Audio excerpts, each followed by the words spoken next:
শুভ সকাল বন্ধুরা, কেমন আছো সবাই?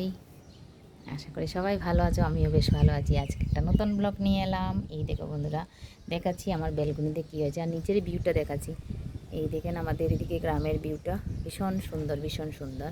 তো আমার ব্যালকনিতে কি কি হয়েছে সেটা দেখাচ্ছি। এই দেখেন তো এখন আমি এটা কাটবো। এটা কি লাল শাক, কিন্তু বড় হয়ে গেছে অনেকটা।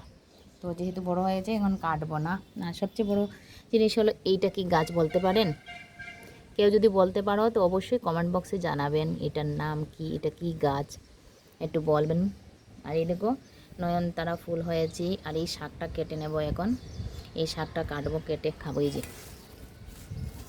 এই শাক হয়েছে, বেশি কিছু লাগাইনি। আর তুলসী গাছ দুটো আছে, এই লেবু গাছ আছে, কিন্তু লেবু ধরছে না।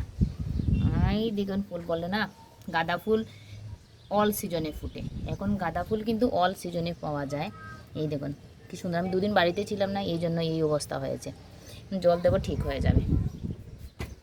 আর এইটা ফুল আমার খুব সুন্দর। এটা কালকে ফুটেছিল, তো যেহেতু আমি বাড়িতে ছিলাম না তার জন্য এইটা এখন ফেলে দেব। এটা নষ্ট হয়ে গেছে। এখন একটা কলি আছে, এটা ফুটবে খুব সুন্দর। যখন ফুটবে তখন আমি তোমাদের সাথে শেয়ার করব। তো এখন আমি এই গাছটা কেটে নেব। এই তো আমি গাছটা কেটে নেব, এইখানেই কাটছি। ও পড়ে যাবে, পড়ে যাবে, পড়ে যাবে, পড়ে যাবে, পড়ে যাবে। এই দেখেন ভালো ডুবা হয়েছে।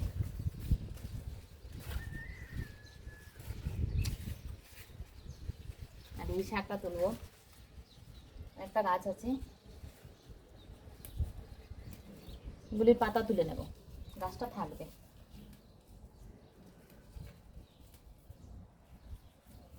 তবে শেষ, আর বেশি তুলবো না, একটু কিছু সবজি দিয়ে বানিয়ে নেব। ওকে, তো আজকের জন্য এইটুকু ছিল।